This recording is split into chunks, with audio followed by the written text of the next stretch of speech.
Good morning. It is February 20.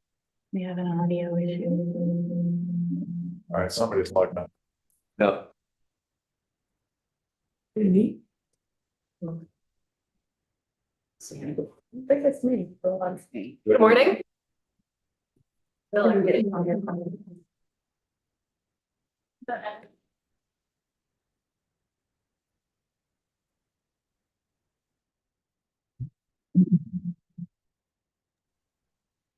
Very responsive, thank you. We're gonna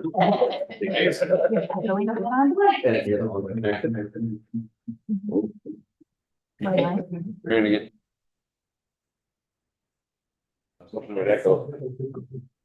Right again. It's kind of like, get smart. It's like, okay.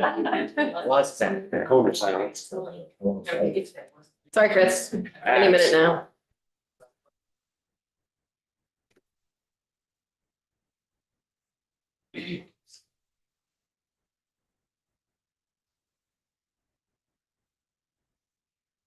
Oh, great, okay, I think. Do we need to be unmuted though, so you can hear us or not? Okay, wonderful. This is still the Ways and Means room without the benefit of an echo. And it's February 28th, our last day before we leave for break. We're going to start the morning hearing bill introductions from two of our colleagues, Rep. Chris Taylor on H249 and Rep. Kate McCann on H77.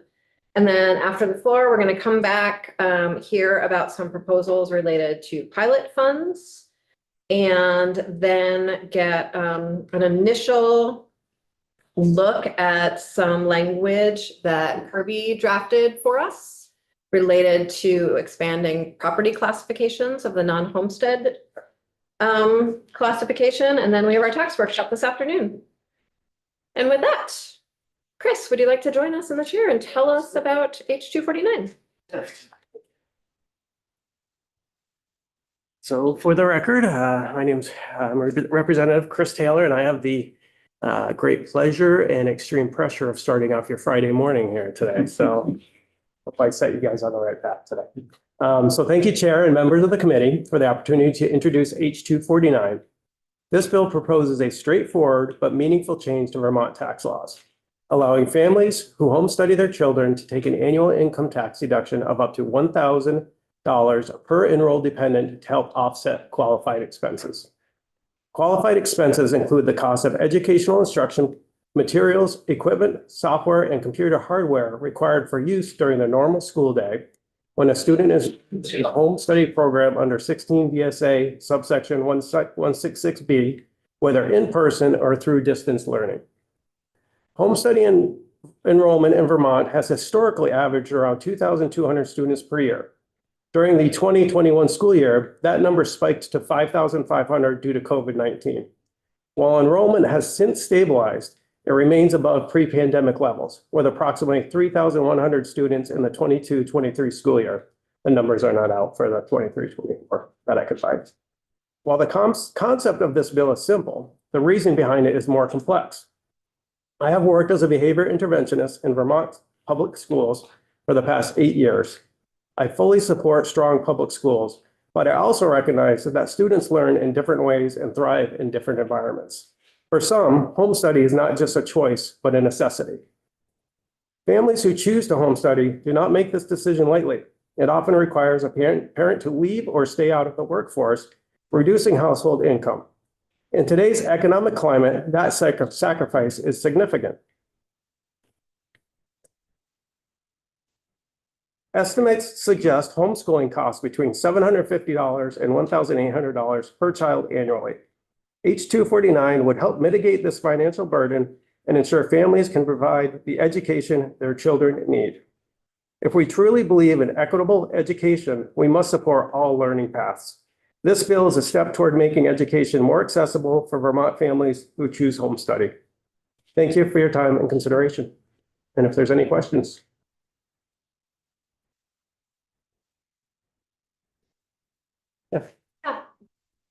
Of the 3,100 students, your most recent numbers, does there appear to be any kind of a geographic concentration of those students, or are they fairly spread out? That's a great question, and that would be an interesting data point to look at. I have not done that. Okay. And is it all grades as well, or Yes, I believe it is, yeah. And that would be another data point. that would 31? be- Yeah, so it's not, so Exactly. it would be interesting to To know see if if it's a if it's upper the level. primary grades or, Absolutely. Running. I think this is a good idea, probably long overdue. I homeschooled one of our children 1 year. It was when she was in 8th grade, because in 7th grade, she would come home every day with a bruise or a cut on her body, and I couldn't find a way to stop it. I went to the principal, the superintendent even, and so anyway, we're very frustrated. The other children were quite a bit younger, and so I am a former school teacher, I was a school principal myself. I believed so deeply that public schools were the wonderful answer for every child. And that experience as a parent taught me that they're not always. And so I totally get the reasons why parents may want to homeschool their children. They vary in every case. And I think this is one way the state can support them in what they think is the right thing for their child. And she went then on to high school, ended up getting a PhD in biochemistry. So she did okay. But she never was able to tell me why she kept getting beaten up. I haven't asked her for years, but she was okay. Representative Taylor, Wyndham County is a hotbed of homeschooling, as you might imagine, and I have many friends who do it. But it's unclear to me how $1,000 income tax deduction would help anyone homeschool. Well, I mean, as far as like the number of it or like the amount for the thousand, I think it's a step in the right direction. I actually think it should be more, to be honest with you. I think it should be more than $1,000 deduction to help offset more of their costs. But I felt like this was a good starting point. This bill has been introduced several different times over the years. And when I decided to start kind of taking on the initiative, I don't believe there was the $1,000 limit on it. I think it was, I don't even know if there was a limit. There must have been some limit on it, but I think anything we can do that's going to keep some money into the pockets of the family instead of leaving the pockets, it's going to be beneficial for them in their home study journey. I would imagine that the sort of economic barriers to homeschooling are about families' ability to stay home. And that would be that a deduction at the scale of like a family's actual, like one person's income would need to make a difference. And I'm not proposing that we do that. Would be, But I often, from a policy perspective, I'm often very confused about like sort of the $500 off or the $1,000 off. That it loses revenue to the state, but the real gain for families is very unclear to me. right, and to be quite honest, the reason I chose that low of a number was really to get a foot in the door, right? To some other discussions, if this were to get passed, there could be other discussions in the future about possibly raising them up, but the basis would be there. Thank you. So you must have, or some group out there must have a good advocacy reach out program, because I've certainly been contacted by many of my constituents that do homeschool as well. And of course, you've got your driver's ed for homeschoolers as well. But yeah, I've certainly heard about it, and in my area, the ones that are out there thought it would be helpful. Yeah, they're definitely a tight-knit group that really believe in the way that they're educating their kids and their students. So they absolutely have a voice. Chris, just thinking practically about is it a self-attestation that the money is being used for a qualified expense? Are you envisioning that somebody has to review it? What are you thinking? I didn't put that kind of a thought into it. I mean, it could be, but if we decided to start giving them, $10,000 tax deduction, Yeah. then maybe that would be a case where we'd want them to quantify how they're using it. But at this level, that wasn't a thought that I had. Fair enough. Thank you so much for joining us. Appreciate it. Thank you. All right, have a great Friday. Thank you. Let's mute the room for a minute while we wait for our next witness.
Thank you.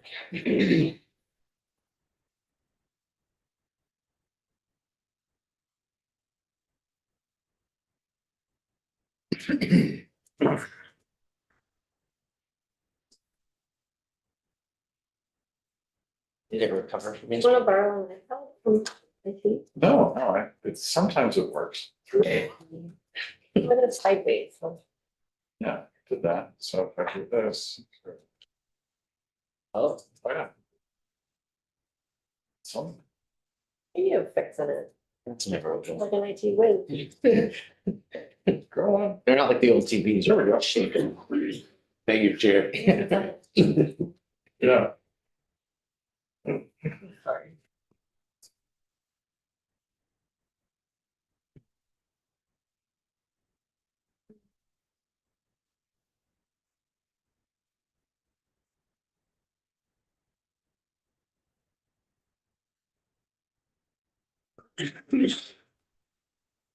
Anyone have any interest in the basketball pool? Well, I don't, I just. My contribution would be trying to get the lowest score. I remember like Oh, a year or two ago, someone who like really knew nothing, like just randomly picked stuff. Yeah. Just like really high for the rankings for a very long time. Jim Briglin did that. He ran. That's an actual phenomenon. Sue from accounting. What's it called? Sue from accounting. Oh. It has a title. It's always Sue from Poor accounting Sue. who wins the office I love pool because she doesn't follow basketball and she just sort of picks which name she likes and it's. My daughter did that. Yeah, she's marketing, but she still didn't follow it. The team colors or something. Well, it's my former partner and I used to every Sunday we would just go through all the football games and just pick who we thought was going to win each football game. And her logic was the mascots of each team fighting each other and who would win. And she often picked more correct than I. Really? That is hilarious. Very funny. That's That is fantastic. hilarious. You will not be surprised to hear that Fritz plays one called More Mathematical March Madness with a bunch Oh my of God. professor types. And they give points for upsets in addition, and like there's this whole mathematical thing. So you can't just go and pick all the people you think are gonna win. You have to also guess, like, is it gonna be an upset in this particular game? Yeah. And so, yeah, it makes it actually really interesting. The only problem is I don't participate anymore because you have to also like tell a joke or a funny story or like have a poem every time you like submit. And I just, it got Wow. too much work for this team to participate. but- When we lost Madison Beck, who really spent an enormous amount of time on the sports betting app once we legalized it. And I'm sure still do, we've really like lost some key intelligence on this issue in this committee. Because They were deep March Madness friends. Right. Ah, Sorry that the Hello. replacements can't fill the bill. you are welcome to sit in the chair and we're running ahead of schedule today. Thanks for joining us. I'm running behind schedule too, so that's good for you guys. You wanna unmute while they started? Oh, great, okay. Hello. Thank you for joining us. I can give you a settle in. Oh, that's right. Okay, Before it. the floor is yours. Thanks for joining us. All right, so for the record, Kate McCann, representative from here in Montpelier. And we are looking at H77, the millionaire tax. This bill proposes to create a new marginal tax bracket to generate revenue for education and transportation. The idea for the bill came from many constituent emails suggesting such a tax as that recently passed by voters in Massachusetts, where starting with tax year 2023, personal income taxpayers paid an additional 4% surtax on taxable income over $1 million, increased annually for inflation. Massachusetts voters approved the 4% surtax on November 8th of 2022 in an amendment to Article 44 of their constitution. And they collected about $1.8 billion through the first 9 months of the fiscal year. Poll after poll shows that the majority of Americans support taxing the rich. While these individual polls have been important indicators of public opinion, in the first of its kind report, the Excessive Wealth Disorder Institute has aggregated those polling results into a systematic analysis, and the result is an even stronger case for critical reforms of the American tax code. In addition, our state has a clear need for increased revenue across a variety of sectors, infrastructure, economic security, et cetera, particularly as funding for federal programs that affect Vermonters is becoming less stable. Vermont needs revenue structures that are strong, sustainable, and raising sufficient revenue to meet the state's needs. Income inequality has been skyrocketing for decades, leading to concentration of wealth at the top. The top 1% of Vermont taxpayers make on average 20 times the income of the other 99%. Economic growth has disproportionately benefited the wealthiest. If incomes for the bottom 99% of Vermont taxpayers had grown as quickly as those at the top 1% between 1974 and 2022, the average income for the bottom 99% would be $130,000 higher. At the same time, the highest income Vermont taxpayers are paying a smaller portion of their income in state and local taxes than many middle income Vermonters. Additionally, federal tax cuts in recent years have disproportionately reduced taxes for the wealthy.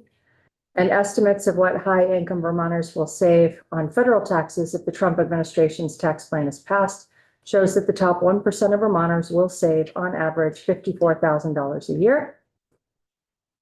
Putting all of this together, it makes sense to meet Vermont's needs by increasing taxes on those most able to pay, particularly on the wealthy, are currently paying a smaller portion of their income in state taxes than lower income Vermonters and are experiencing significant federal level tax cuts. Thank you very much for bringing this to us. As I'm sure you're aware, this committee voted very similar piece of legislation out last year, and it passed through the House and did not pass the Senate. I live right on the border of Massachusetts, so was sort of following their ballot measure very closely. And it's been really interesting how much more money they raised than they anticipated they were going to raise, and how much less wealth flight they experienced than was sort of predicted. And it was actually Commissioner Bolio just went to go work for the Department of Revenue in Massachusetts. And so it's been interesting to talk to him about sort of his new gig and what he's learning there.